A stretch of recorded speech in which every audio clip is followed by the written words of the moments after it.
Julie here with Sirius Talis Moon. This is Soul Hour Moon Day, and I'm going to address it as Moon Day actually becoming Venus night. And Venus is applying to oppose Pluto. At the core of the raw of the core of the things, a good lover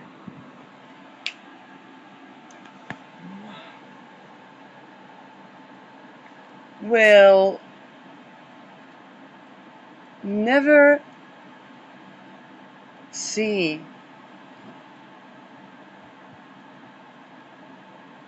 but the union of the soul and the spirit and the body.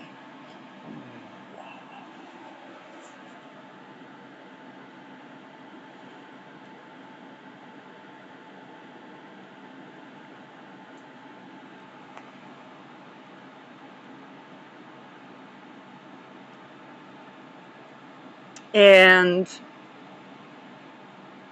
there's something that really exposes to the core of the issue. There may have been energies that, beyond the fact of like honoring the feminine and not, you know, um, how should I say that? They had better left that at, oh, well, if she wasn't feeling you, is probably because there is incompatibility. There's this lovely notion that people's eroticism has to do with even early childhood experiences. And then when people become embodied, they begin to, or the quest for embodiment in itself begins to unravel what was not embodied.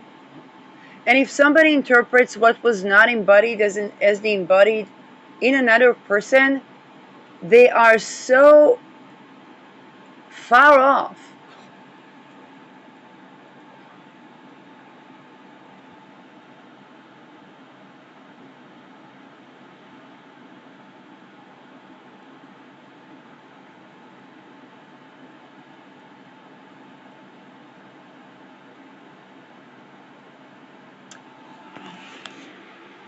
Now,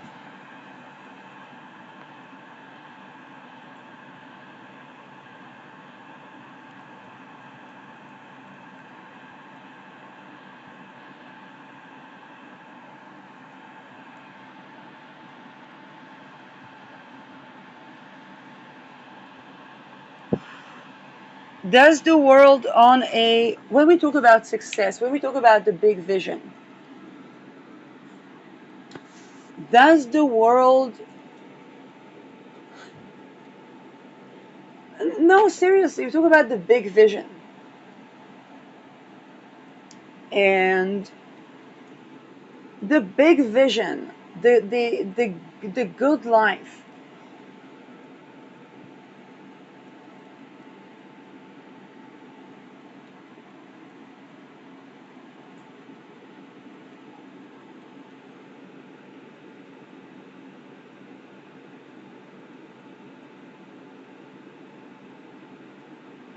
The story of what we actually want beyond any frustrations.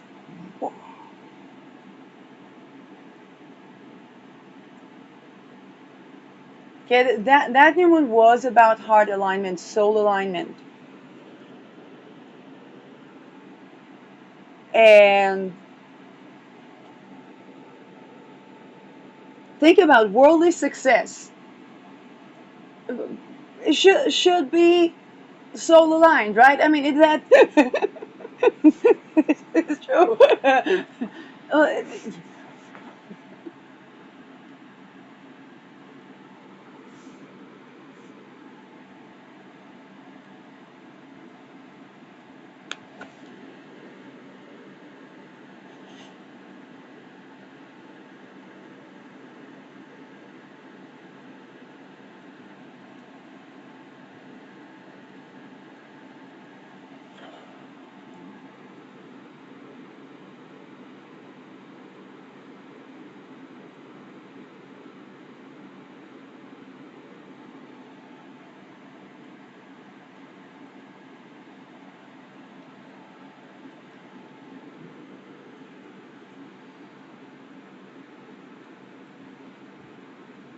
the more the world changes, the more evident it becomes.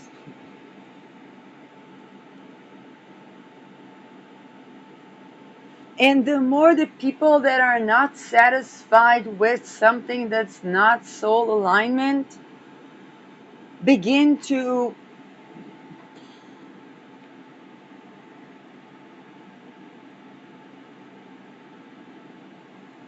how should I say that? There's an episode that I think I didn't publish where I said all of these big wars are over nothing. And the world's going to see that, because without that, and here the big vision in terms of that soul alignment.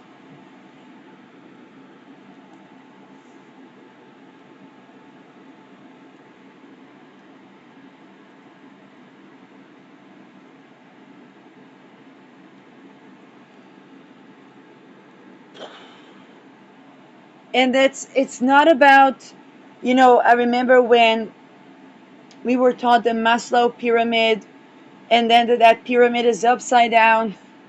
Okay, Viktor Frankl would put the Maslow pyramid upside down. The Maslow pyramid is about our basic needs, our all the way up to our legacy needs or unconditional love. Viktor Frankl survived the big wars because his Maslow pyramid was upside down.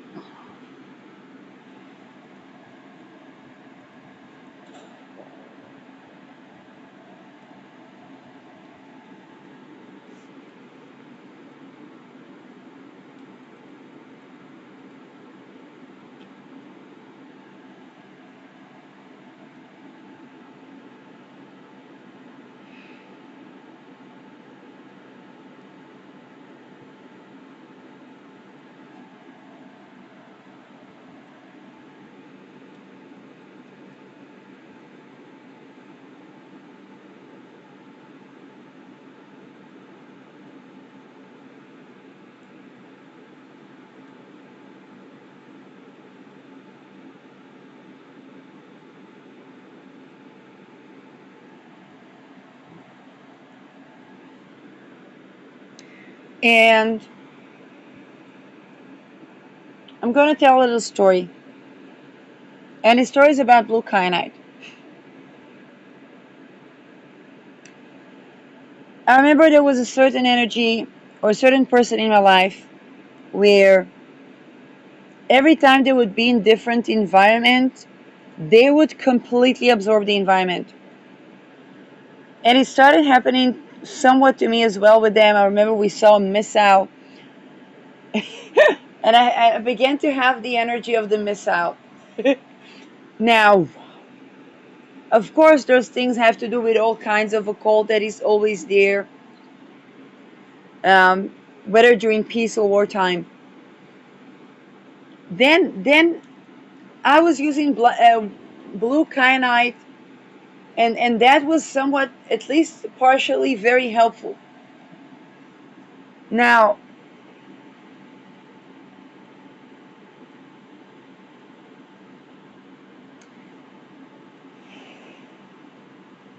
why am I saying that? If I were to say that that person was something that he wasn't, in the sense that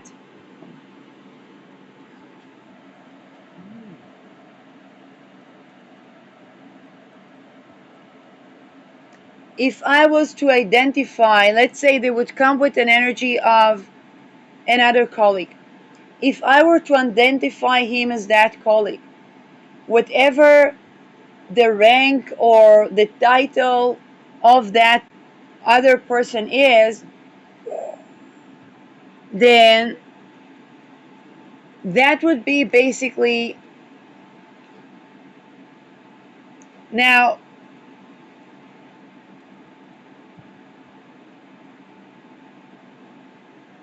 this story of the blue, this energy of the blue kyanite might be useful.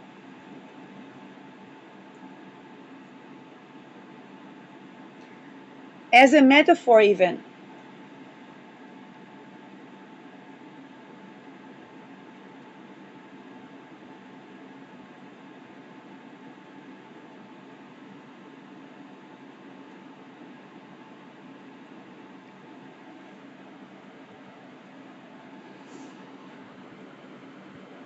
And this is it has both like a practical realistic implications. Again, I talked about the petering drop. Neptune's going to go to that 1 degree without Saturn. Okay, remember when I said, oh, Neptune Saturn's going to meet? Well, they already met. Neptune is going to be there. Saturn is going to go all the way, I think, to 7 degree Aries. And um,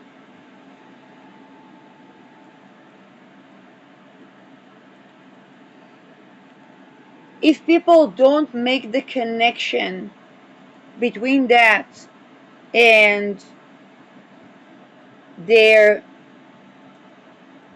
fiscal strategy forward,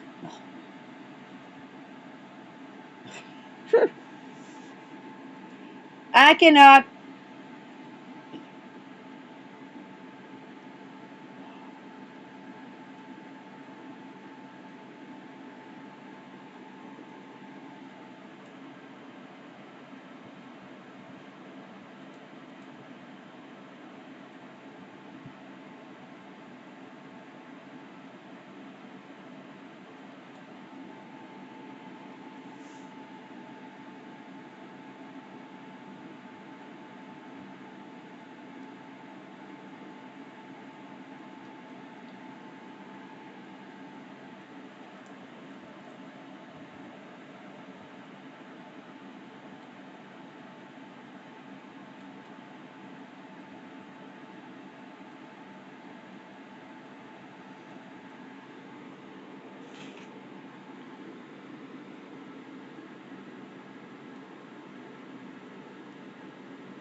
Um,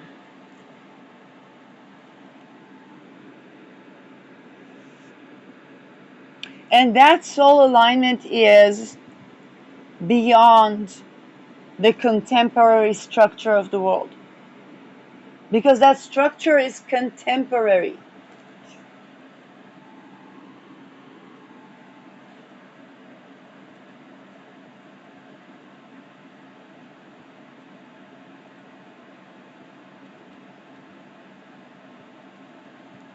Let's take a look at when the summit will be. Um, and people are like, oh, why do I even look at that? Well, listen to that first part of this episode again, then again, then again, until you get it. I was listening to the story of an economic hitman.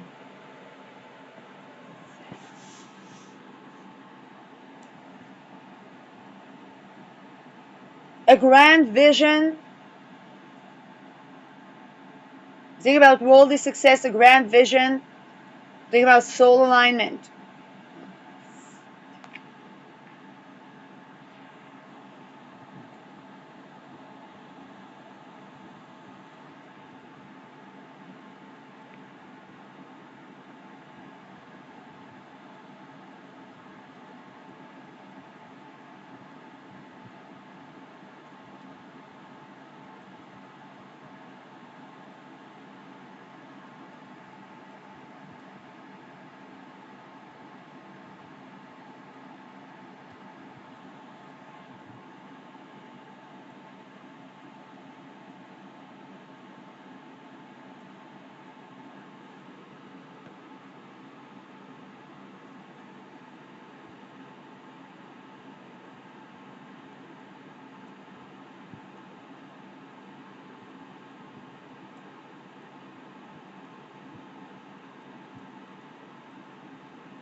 Current currency, maritime law. Changing the paradigm of how we think about not working against the water, but working with the water.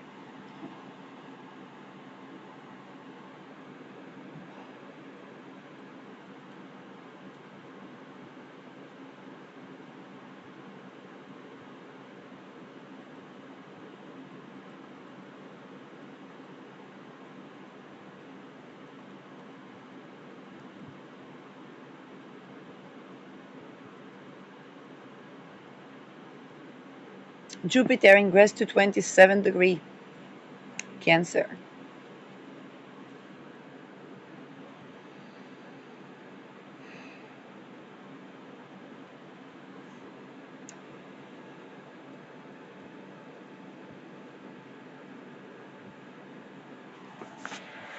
Okay.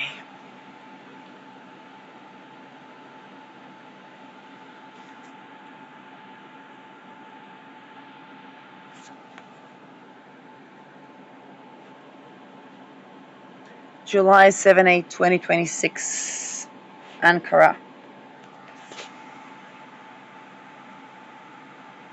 I'm gonna change that to Ankara.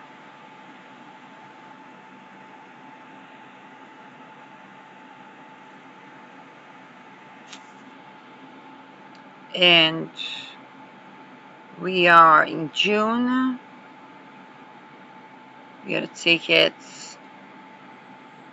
a couple of weeks forward.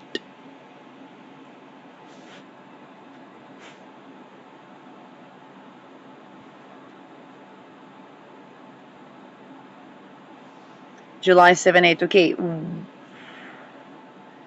First of all, the moon will be crossing Neptune July 7th. I know that this is nighttime, so it's going to be before the summit, but this is usually when people are arriving, let's say.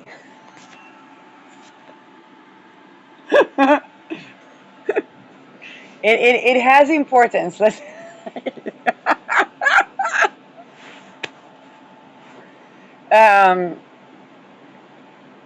Lilith is going to be 22ing.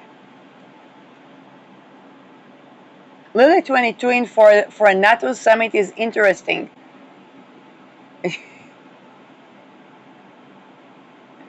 And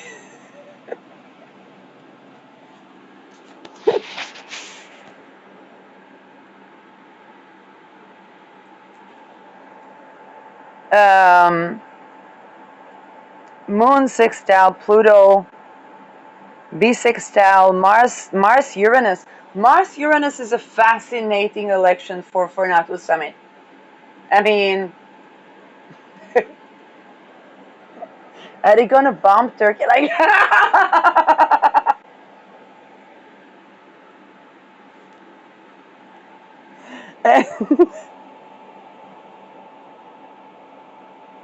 Chiron will be in Taurus.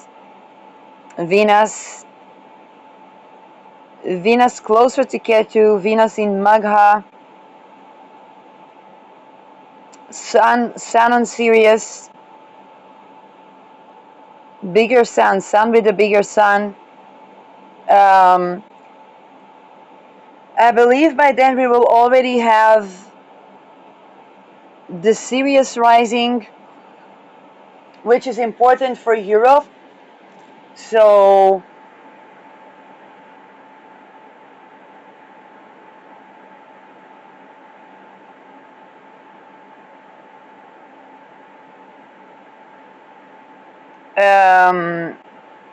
Mercury, Procyon, retrograde.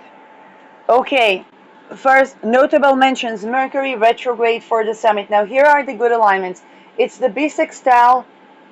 Mars is going to be trining Pluto and sextiling Neptune. Yes, it's going to conjoin Uranus.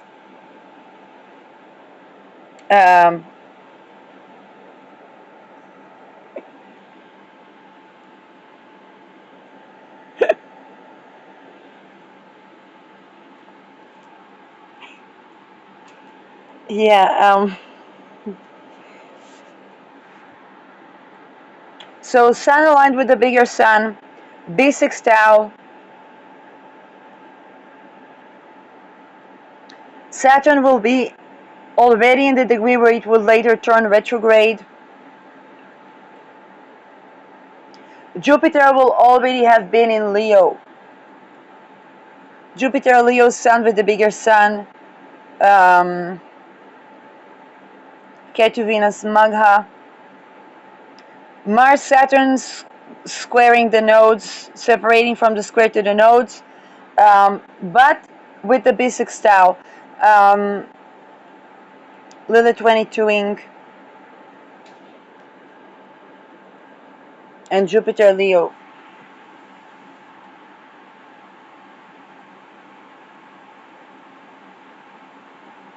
It's definitely going to be a volatile summit.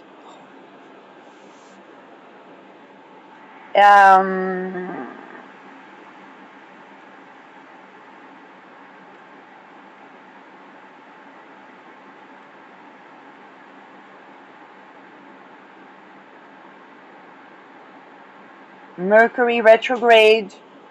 Mercury retrograde telling me that that it's going to be it's not going to be the fine print.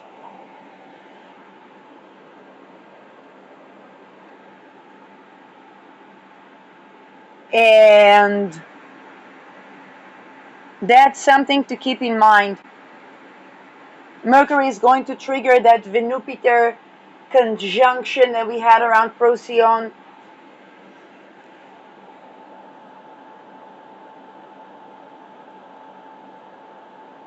Thoughts about the grand vision.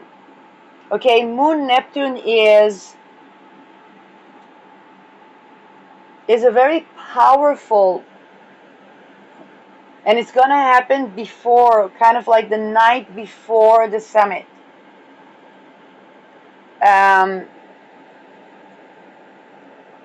It's gonna be Moon sextiling Pluto and sextiling Mars, Uranus.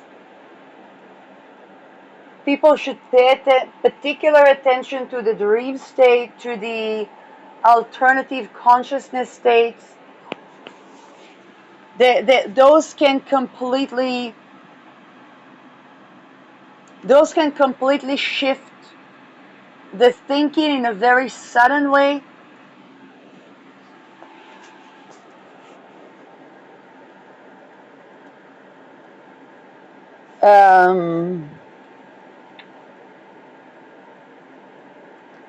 Jupiter Leo, people are going to be expecting big leadership.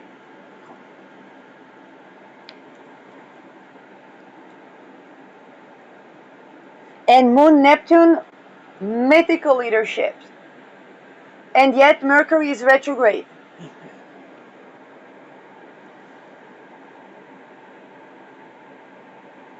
Leadership towards cohesion, but Moon is in the 8th house of NATO. Why am I saying but? Because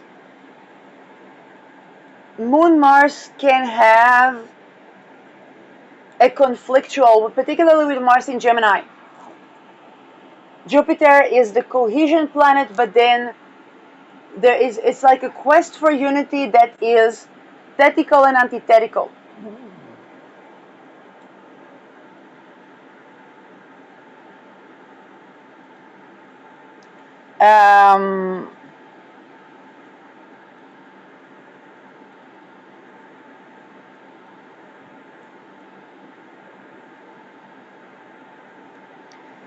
And then Jupiter is ruling over this 22 in Lilith. Lilith already adjacent to the galactic center, Lilith Mula.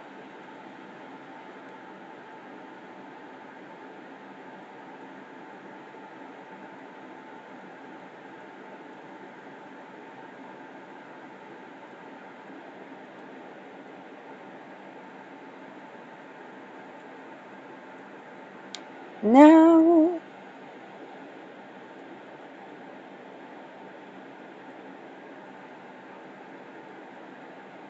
There can be sudden eurekas. Mars Uranus. You know, I have been in consecutive Mars Uranus surrounding synastries and composites for like what, at least half a decade. And to say that it's volatile would be an understatement.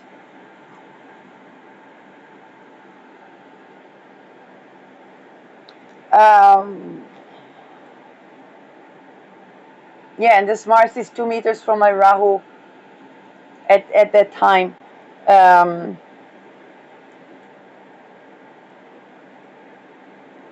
Moon Ravati,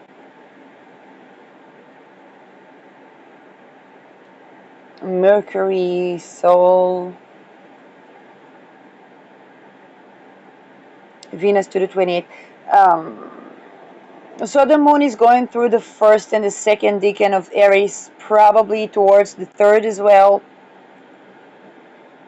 I'm going to give it to noon. We will already have the moon entering Ashvini. I love that the moon ends with Ashvini. The moon is going to conjoin Aries.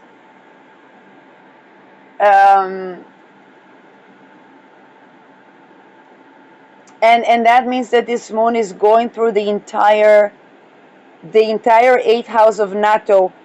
Excellent time, because that's exactly what's on board. Weapon development, again, thoughts about speeding up weapon production.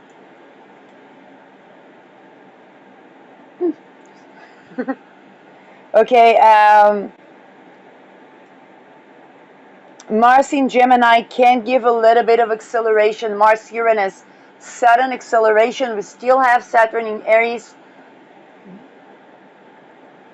But then the Mars Gemini is a little bit, but Mars Gemini can be too quick for its own good, and with Saturn holding it back, they can be, yes, it's not a squaring Mars, it's not squaring Saturn, but it's also a little bit challenged. The tempo can be challenged. There can be frustrations and sudden advance, like sudden eurekas, but then, oh, wait a second, we have that. The reliability on the chain of production, as well as the money transferences, is somewhat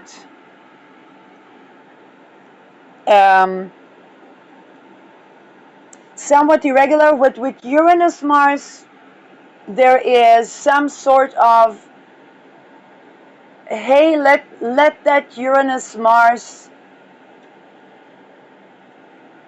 you know, reason or fuzzy logic be there for a while.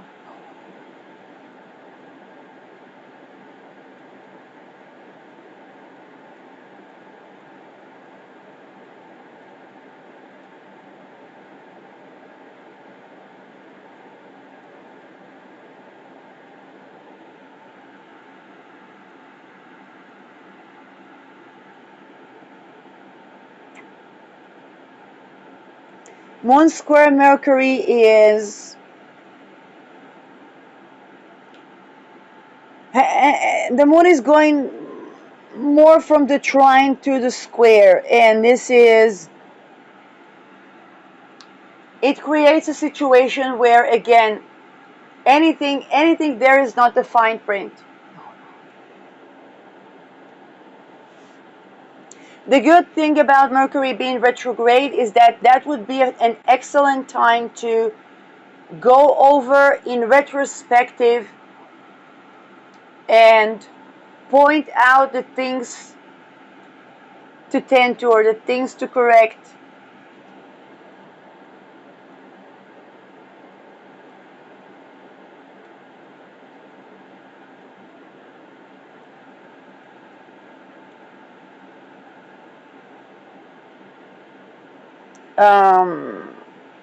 Lilith 22 is something that I'm really trying to think how it will express itself in that summit.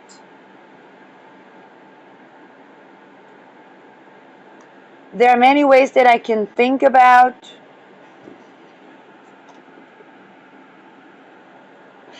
Um,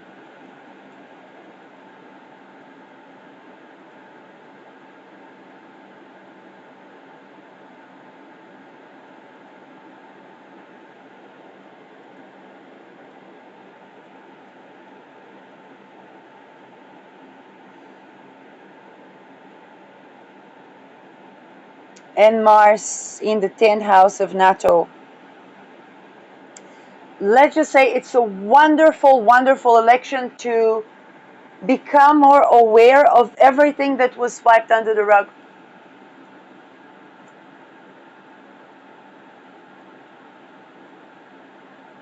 NATO is, think about it, since 49.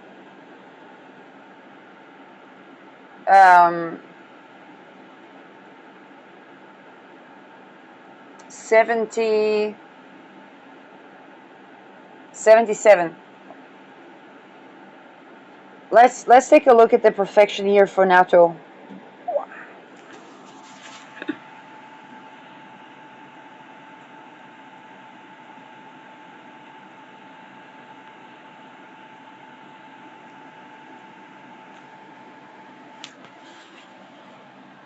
And that's a technique we usually use for people, but people know that I'm gonna try. I'm gonna try the things that I believe work.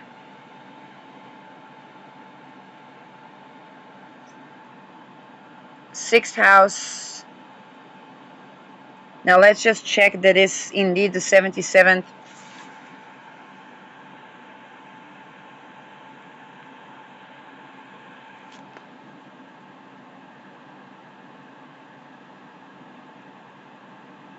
Come on. AI. That is. Yeah. That's not what I was because it was from foundation date. Thank you. April. We're not. Yeah, we crossed April, so is that 77? Perfection wheel. That would be your 6 for a Virgo ascendant. That would be Aquarius perfection. Accentuating on Saturn that is in Leo. But the Sun is in the 8th house.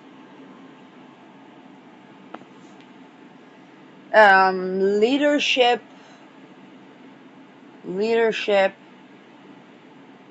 The leadership that addresses what was swiped under the rug.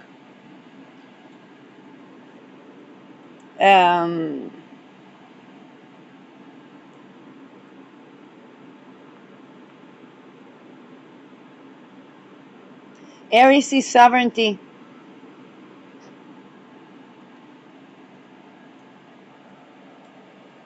What promotes sovereignty? What still needs to change to be in alignment with sovereignty? Here is the thing.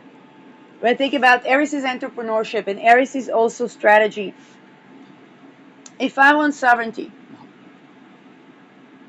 then I want to be bringing up as much sovereignty related things or aligned with sovereignty everywhere.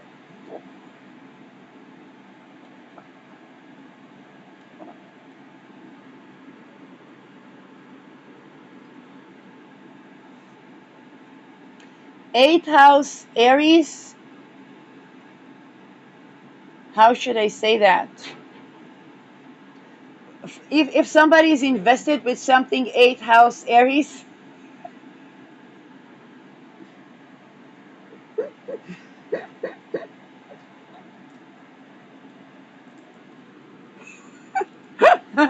if somebody has a Virgo ascendant, okay, if an organization has a Virgo ascendant and they're invested in their 8th house, their 8th house is also a cult, and that to appease Aries, to be successful there, they need to appease Aries. To appease Aries is to align with sovereignty.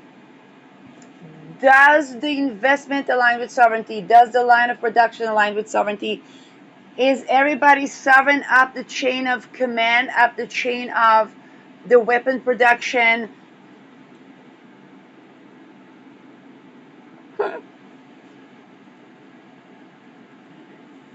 It is what it is.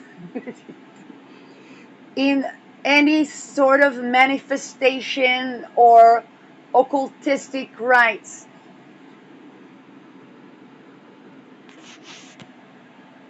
I learned how to communicate, right?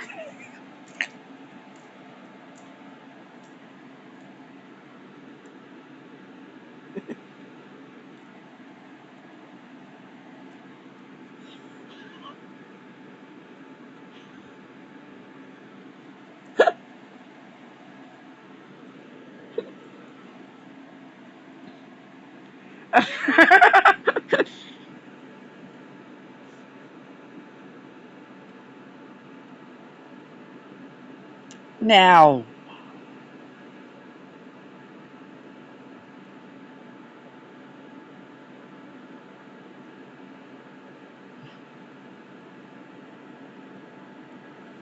with that Mars in the 10th house,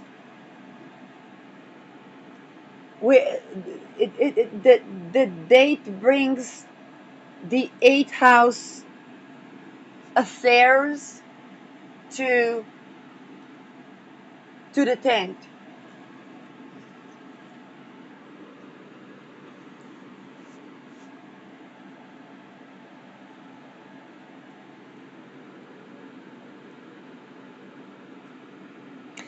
When something is brought from the 8th, the 12th, which is the more hidden houses, into the 10th, this is where I say they're gonna know.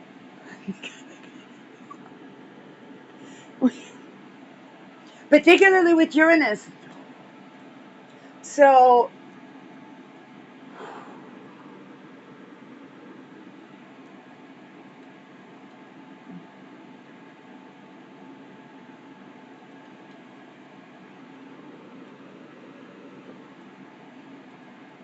um,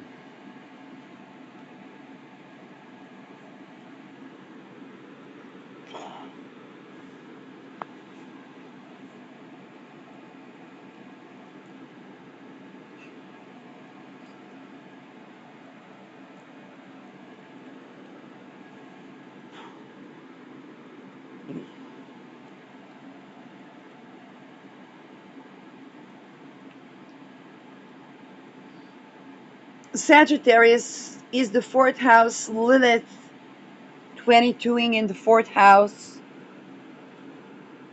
accentuates home affairs, and Jupiter in the 12th house, that can have to do with overseas, with that connection between the 4th, the 12th, and the 8th house. What is at home? And at home for NATO is the home of the allied nations,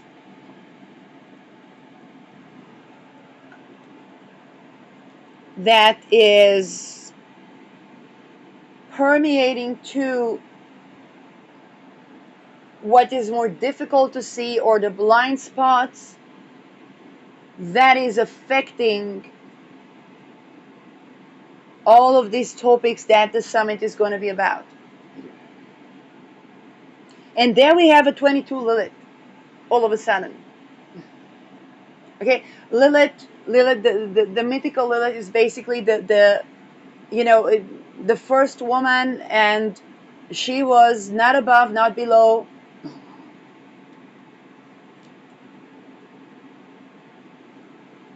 And then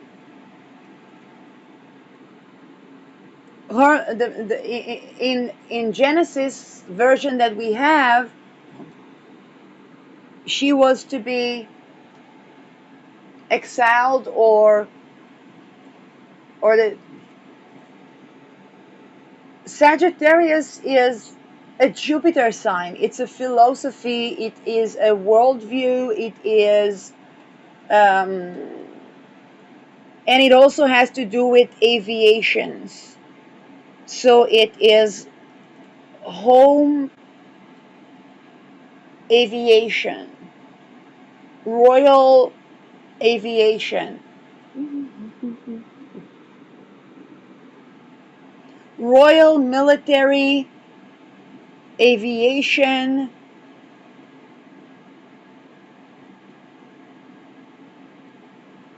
Um,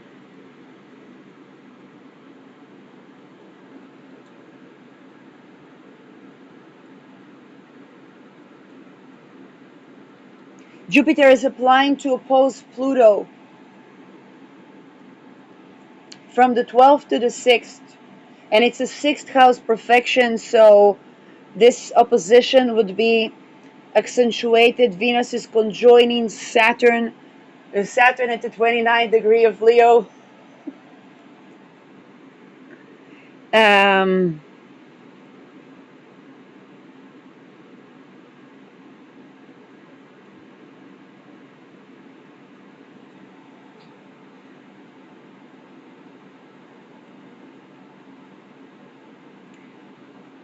ruler of the 6th in the 12th.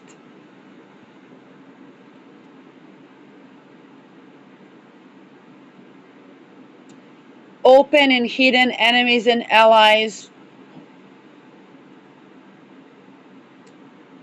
And then there's the question, what's that Lilith doing there? And if I look at Jupiter, it's really confronting Pluto.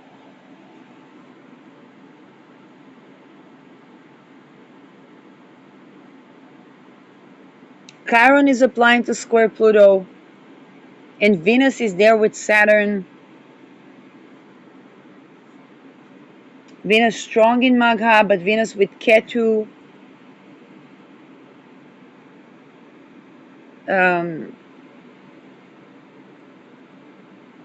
Lilith 22ing in Mula. Moon coming from the square to the trine with that Lilith. Moon going over the Lilith and Rahu of NATO. Lilith is trining in somewhat trine relations to Lilith and Rahu of NATO.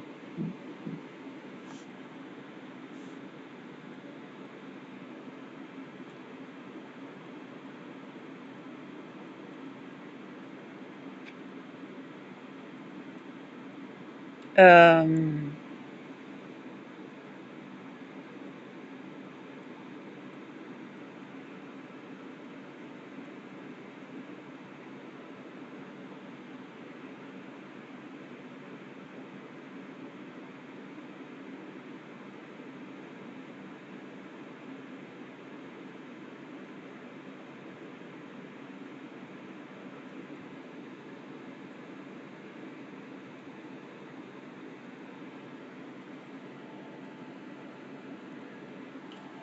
the entire Lilith in Sagittarius has been about even rewriting Genesis.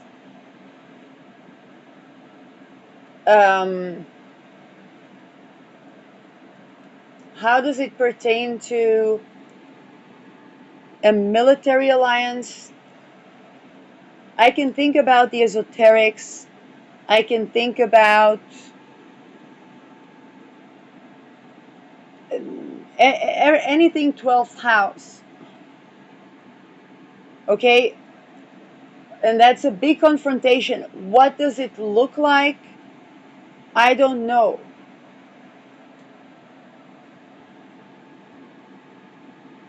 Lilith is not the one to be subjugated, which means, and she's also not the one to get into power dynamics, in the sense that she's not above, not below.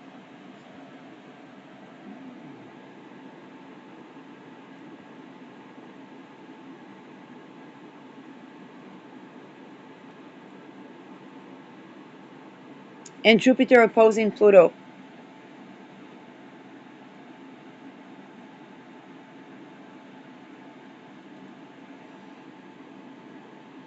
Transiting Saturn, again, is transiting the 8th house.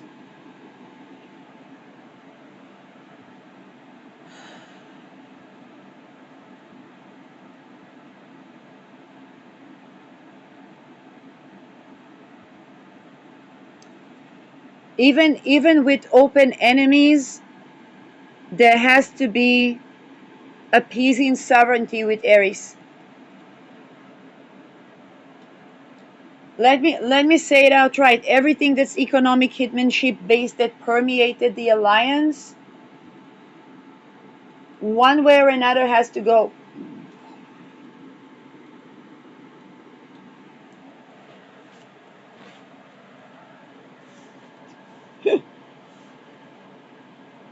And people are gonna tell me, "Hey, Sheila, you talk about like Virgo ascendants," or like, "Yeah, Virgo ascendants, Oak Virgo ascendants." um,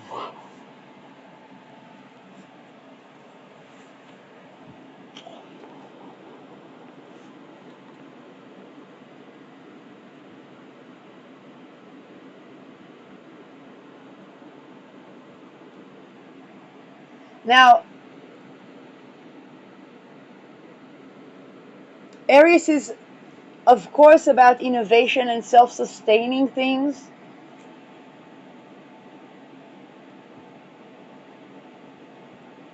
What does it mean when it's in the 8th house of a military alliance?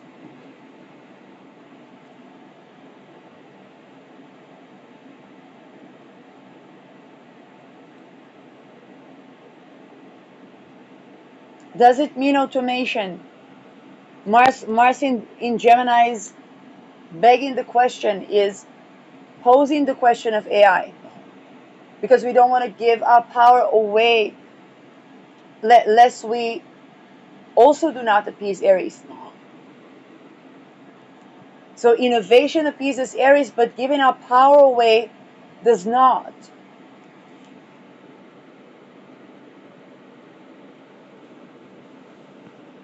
Um,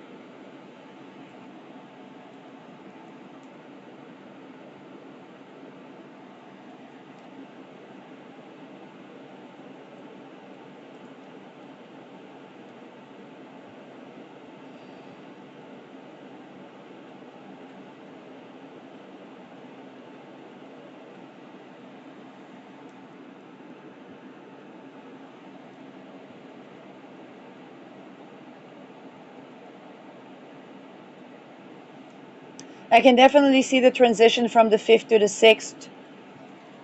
Even just recently, just thinking about NATO, Turkey, and the BRICS. That was a very core issue from, I remember when it was a 5th house perfection, and there were these two beautiful children sitting out there at the conference, and I'm like, oh, NATO just ingress to it, boom. And I was like, 5th house children. I didn't think like actually, no, actual children. And then that 6th house, Saturn in the 7th, Turkey is like, BRICS, not BRICS. And then the decision to have the summit in Ankara.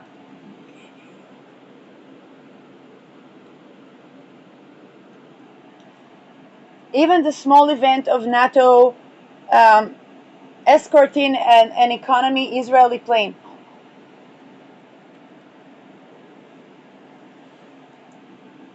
That that needed that needed a babysitter. And sometimes a high-tech nation needs a babysitter. I mean, things happen.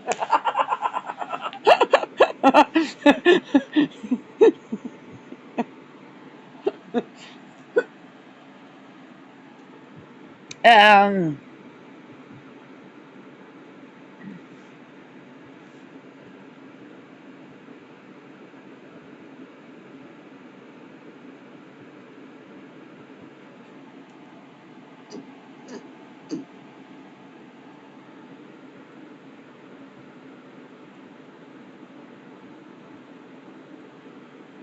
and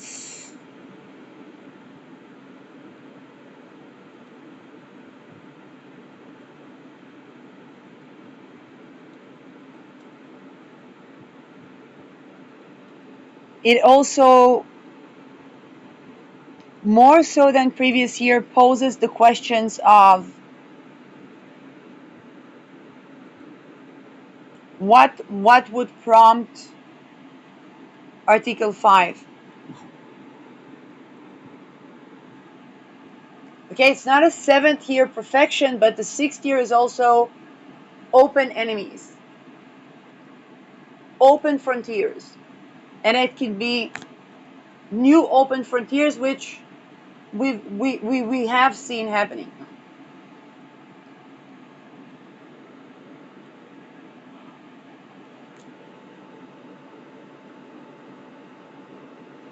Even the having to caretake for an economy Israeli flight is already, okay, we think about two allied nations that held Israel accountable for shooting their civilians. And yes, of course, the case of France was way more. And then the even the standard of needing to show that when Israeli civilians run into NATO territories, the behavior is different.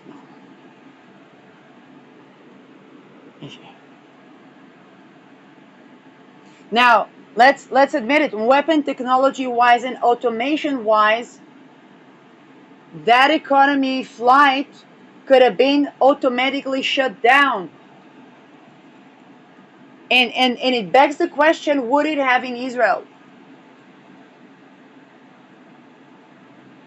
That can be both a question of automation, um,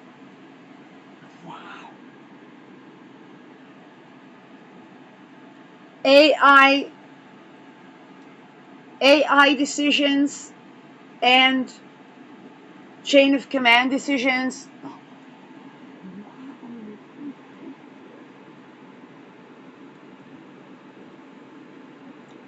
And that can pertain to many types of weapons and many types of frontiers.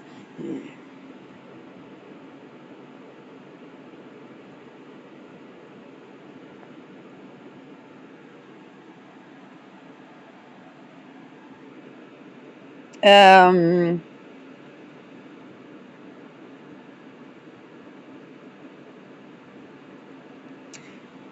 Sun with the bigger sun, we're going to wait for Sirius rising to see how it's going to look like, and that would give us some omens regarding Europe. I'm going to do my 2027 predictions. Again, the eclipses are accentuating North Africa more than Europe, but it's not like Europe is just going to be exempt from the world having 2027. uh,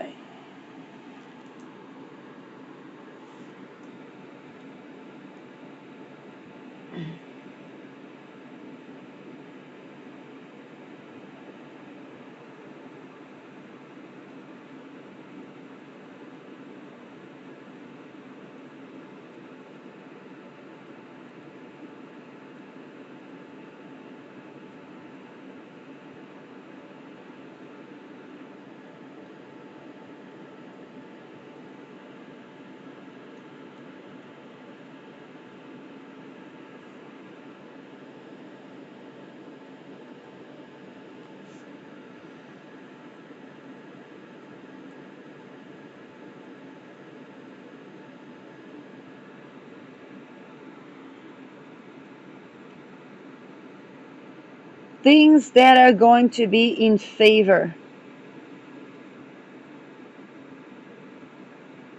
Remember that Aries is before innovation, about sovereignty.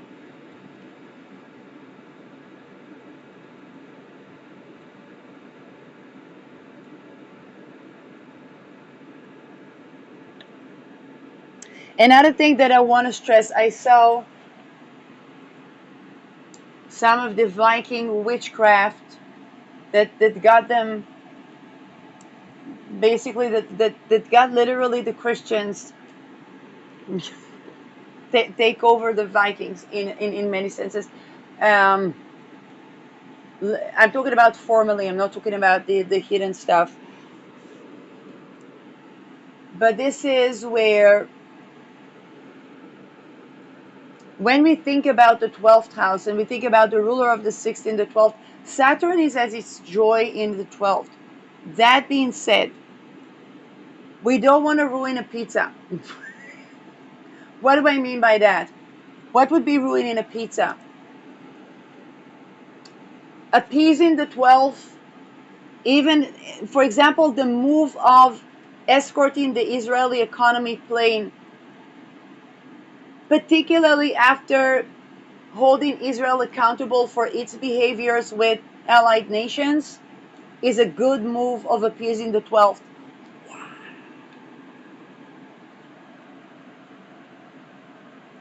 And that has to be also on the esoteric.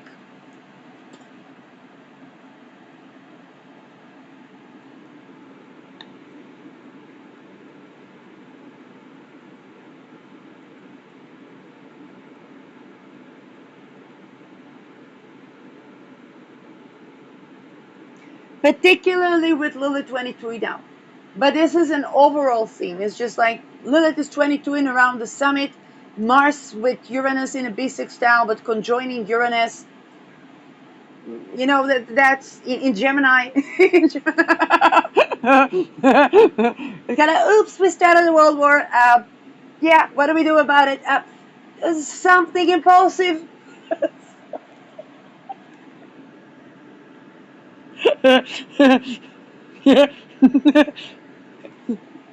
If an A bomb drops somewhere.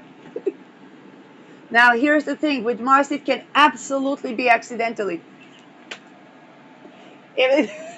You know when.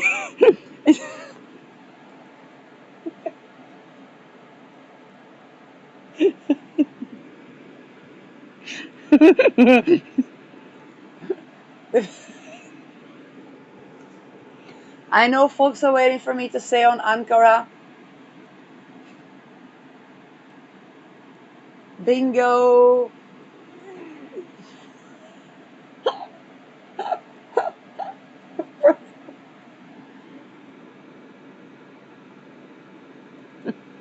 But Neptune's not there yet.